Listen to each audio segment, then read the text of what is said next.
Yoga Mile is back this month for you, and this time we bring you a 5-part series on answering some of the questions that every person wanting to study yoga has in the mind. So, there was this person from whom I received an email last week, and this person asked me certain questions, and I thought the best way of addressing those would be through a blog and video series. So, let me read out the first question that we have. There are no proper institutions for yoga with standard grading, uniform, etc. So how to find good yoga schools and institutions? Okay, so before I launch into the answer, let me share a little bit of background here. In the olden times, yoga was not taught publicly. The knowledge and wisdom were transferred from guru to shishya in a very intimate one-on-one environment in the guru's ashram where the disciples would live day and night. However, you might think, how did students find their gurus earlier? So there's a saying by Buddha, attributed to Buddha, I think. It goes like this: when a student is ready, the teacher will appear. And we can see it playing in the lives of great yogis like Swami Vivekanand meeting Sri Ramakrishna Paramhams, or Sri Yogendra ji meeting Sri Madhav Das ji, or even Jalaluddin Rumi meeting Shamsi Tabrizi, and so on. But however, today it's very difficult to find genuine gurus, and it might take us many lifetimes to meet our destined guru if there's one. So obviously what we have to do is we have to start our journey in yoga somewhere, but in today's world we have to be cautious and beware of certain misconceptions that are easy to get influenced by.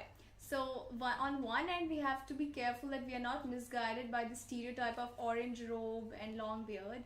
On the other extreme, we have to be sure that we are not misguided by the whole commercialization and mass marketing of yoga as just a fitness brand or as just a fashion brand. Okay, and once these things are kept in mind, we can be sure that there are good yoga institutions today. You can find good teachers. Remember that you get the kind of learning in yoga that you deserve. If you are someone who gets fascinated by glitz and glamour, then there are scores and scores of yoga studios out there with the best of interiors and stuff like that. However, they will also be priced high. Now, if you are someone who wants to study authentic yoga, then you have to be able to look behind the superficial. So let me take you one by one through the certain things which are very important to keep in mind when selecting a yoga institute. Okay. So number one, look for the legacy.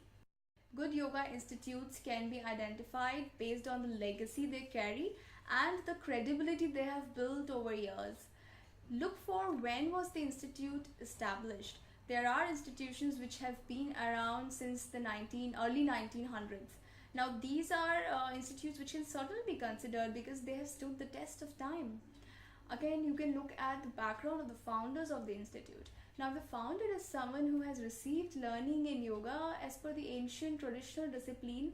Then you can be quite sure that the whole institute, its curriculum and its approach to yoga will reflect that in some way or the other. You can also look at the lifestyle and life experiences of the founding members of the institute.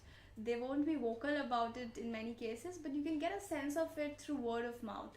Now, if they have been successful in applying yoga in the most demanding circumstances in their lives, then you can be sure that yes, they speak from experience and they lead by example. The other thing that you can look at is the role that the institute plays as a thought leader in this space. So good institutes will have their heads as active members of esteemed global organizations like International Yoga Federation, International Board of Yoga, or even as advisors to Government of India's HRD ministry and the like. Okay, so this was all about the legacy and the credibility part. Now we come to number two, look for the testimonials.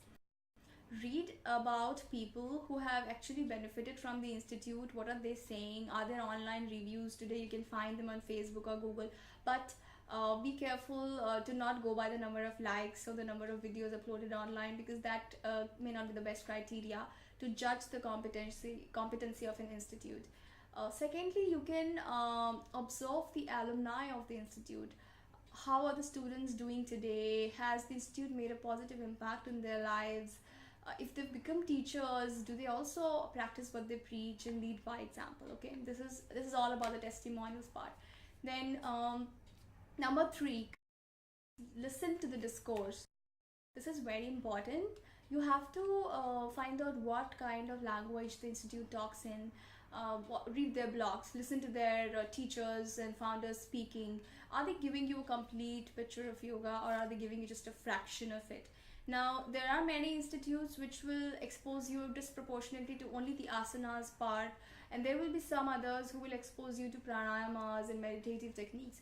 But there will be very, very few which will expose you to the complete 360-degree picture of yoga, which is been discovered through ancient scriptures. For example, exposure to all the eightfold steps of Patanjali, eightfold steps of Ashtanga Yoga, as Sage Patanjali has expounded in his treatise on Yoga Sutras, or the different colors that yoga takes in Gita's Karma Yoga, or in mystics' lives as Bhakti Yoga, or even the whole philosophy of yoga as expounded in Sankhya Karikas. So these are things which very few institutes will give you. And that was about the discourse. Now we come to number 4, last but not the least, look for QCI accreditation. The government of India is in the process of accrediting institutes based on very strict quality standards in yoga. And very soon this should become widespread, and you should be able to look for those certifications as well. So this was about some of the things that you can look at when trying to select your yoga institute. We'll be covering other questions in the coming parts of this series. And till then, thank you and goodbye. Keep up your study of yoga. All the best.